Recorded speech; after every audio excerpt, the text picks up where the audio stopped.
the sort of start of the conversation yet, but has there been like a highlight of your life? Because this is genuinely one for me, and I'm not even kidding or saying that. It's genuinely, it is great to finally meet you. Well, I'm lucky enough that I've got a life full of highlights. You know, I've met my heroes, I've worked with my heroes. Was able. One of the highlights was probably, my father-in-law, Lou Zamperini. The movie Unbroken was about him, my wife's father. And Angelina Jolie directed it. And they became very close during the course of making the movie, based on the book of his life. And he lived to be 97. He didn't get to see the movie in the theater, but Angie brought it to him in the hospital as he was dying.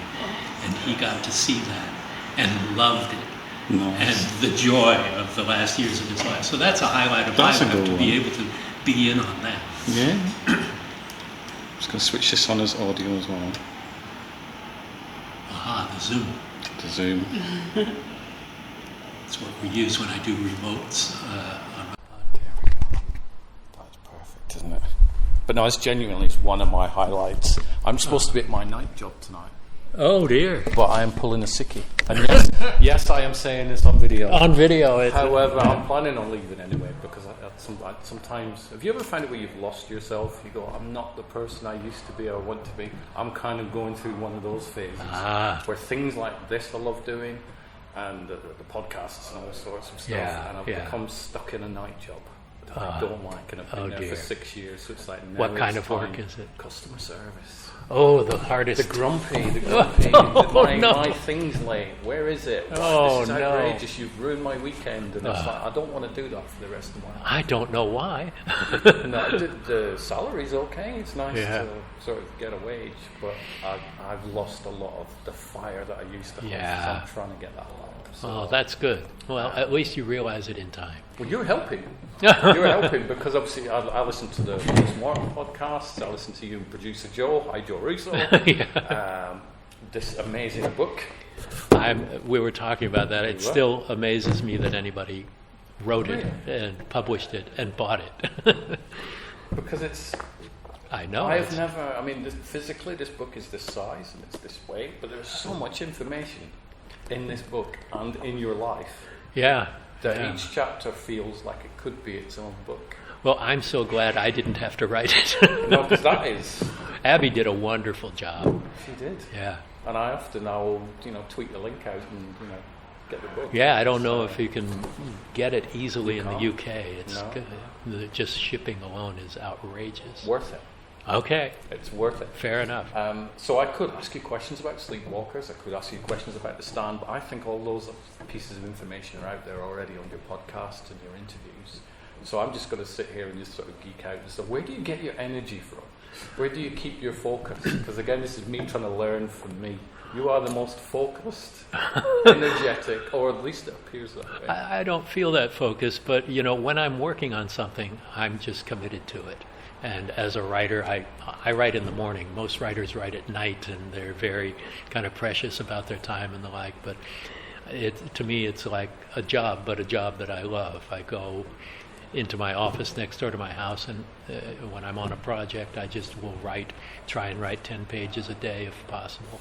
And most of it's done before lunch, so then I go to lunch and I come back and I just do the last couple. And okay, my day is done.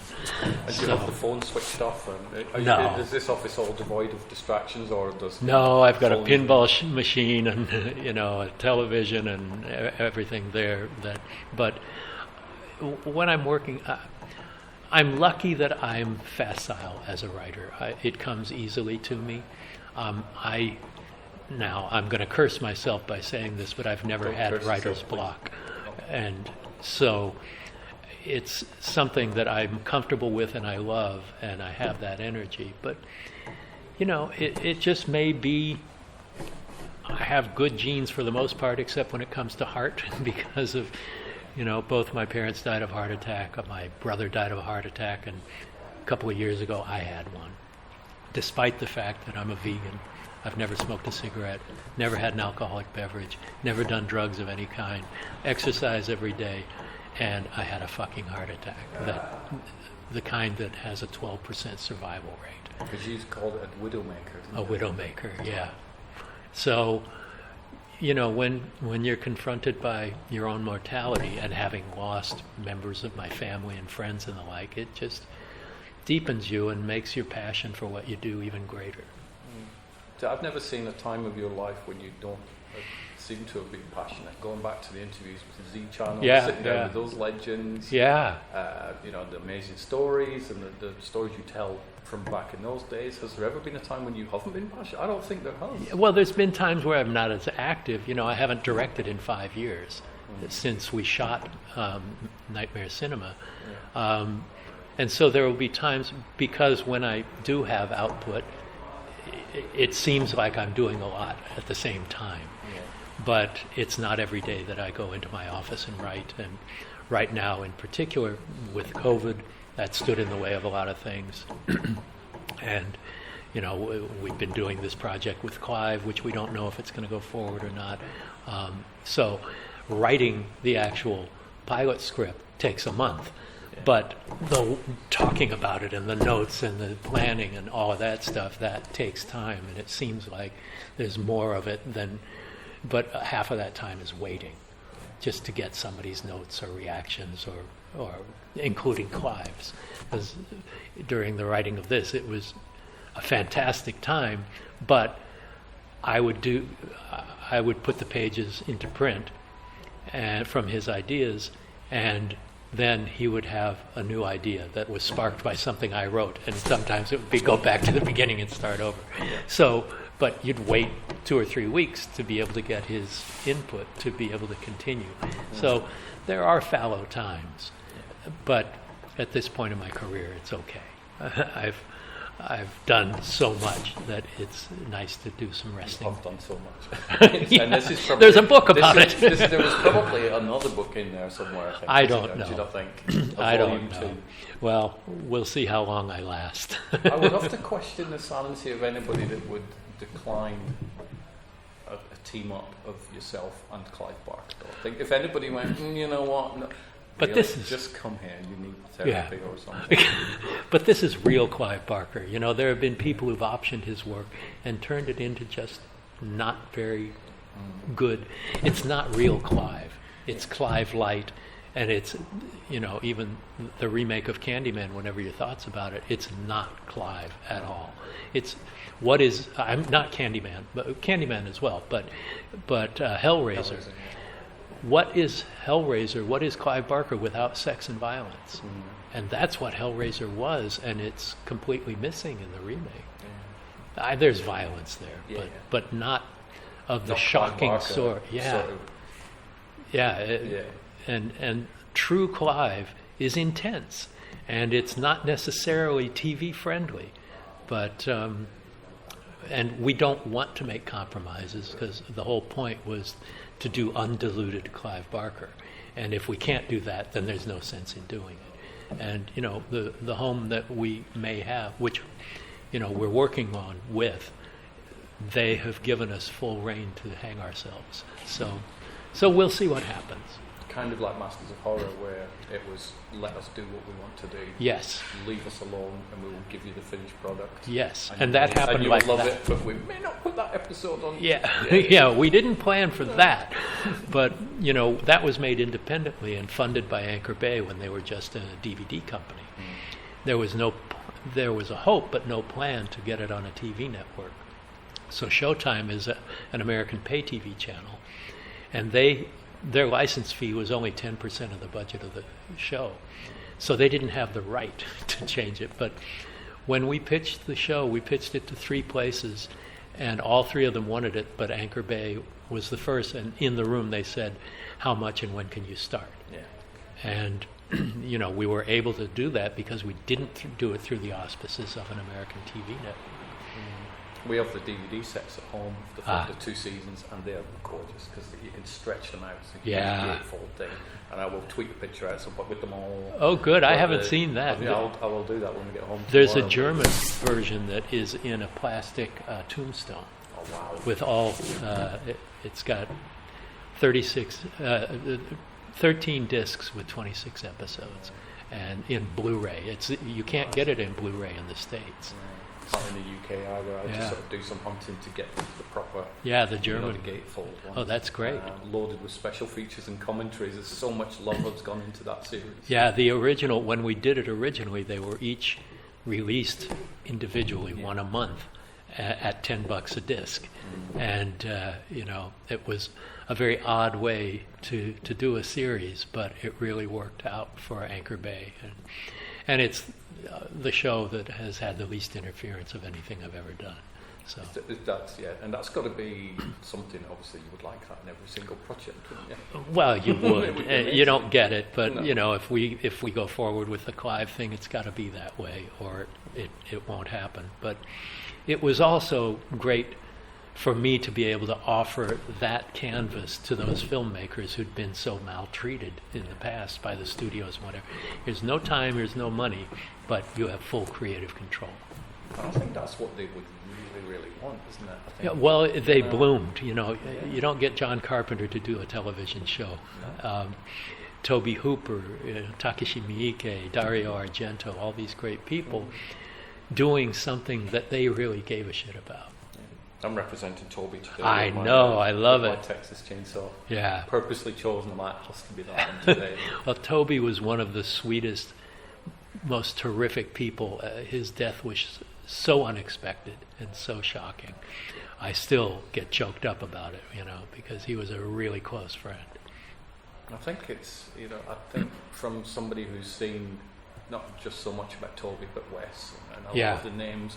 As a film fan, I've never met those people, but I have such a familiarity, if I say the word, with the films and the work that when we read articles about their passing, it hits film fans too who don't know the person, but know them through their work. So but the genre fans are more so than any other, in the horror genre, because everybody they feel a part of it. It's a community.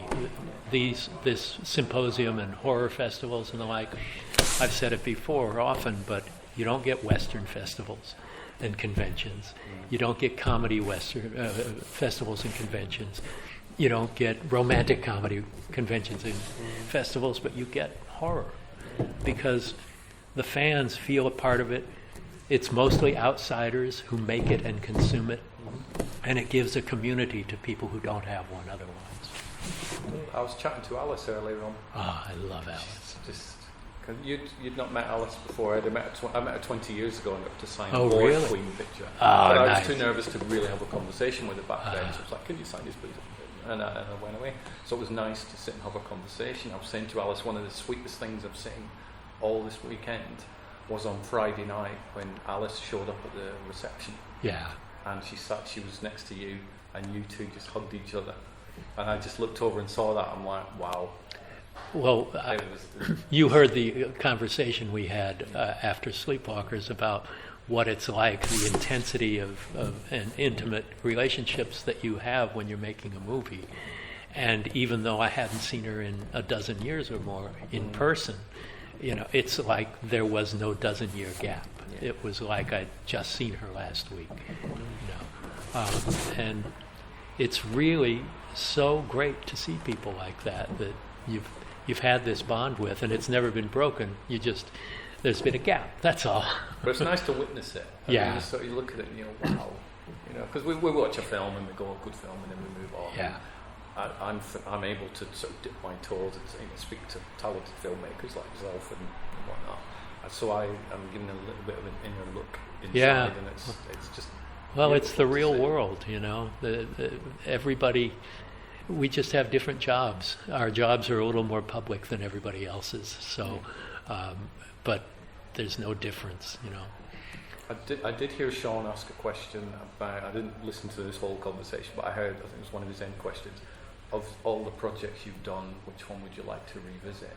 I'm hoping Nightmare Cinema, Well, Nightmare Cinema is something that could be sequelized, and I would love to see that happen, because it's not a sequel. It would just be another group of films, short films, woven together into a feature. Yeah.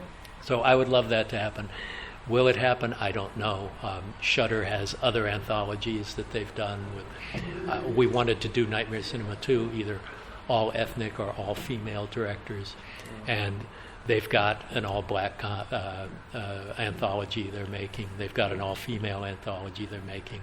So they can do it in-house rather than the way we did it. But that film was the least expensive movie I've ever worked on.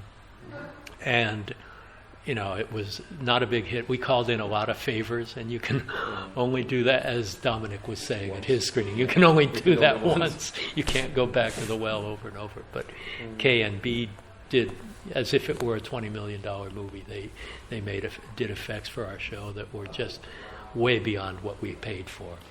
And so I'm happy that we made it. And people who say things like, I wish there were more Masters of Horror episodes, you should keep making that.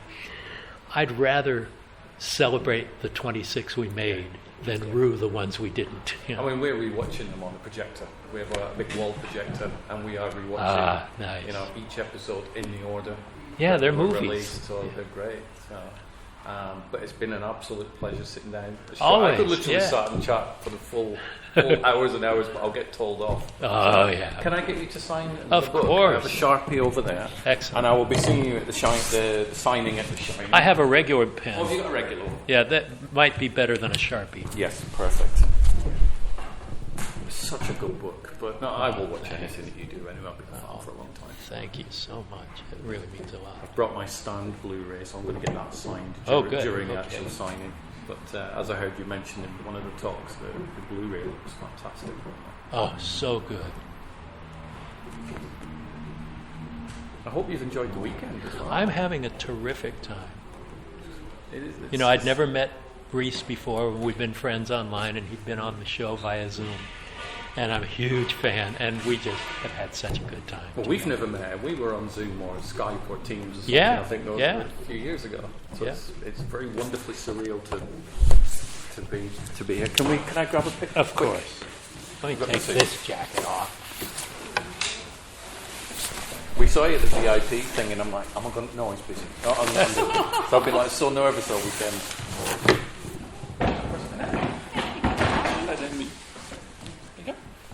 Okay. And that's a huge Stephen King fan. Let's make sure the light is facing straight. That's amazing. Another highlight of my life. There we go. And that is reading all of Stephen King's works in order. Yeah. Because I'm a bit of an order freak. That's it. Love it. Thank you. Thank you so much, Mick. Great to see you, Absolutely. sir. I genuinely meant that. It's one of my highlights as well. Thank you so much. Oh, it's a blast. Can I see you at 5 o'clock?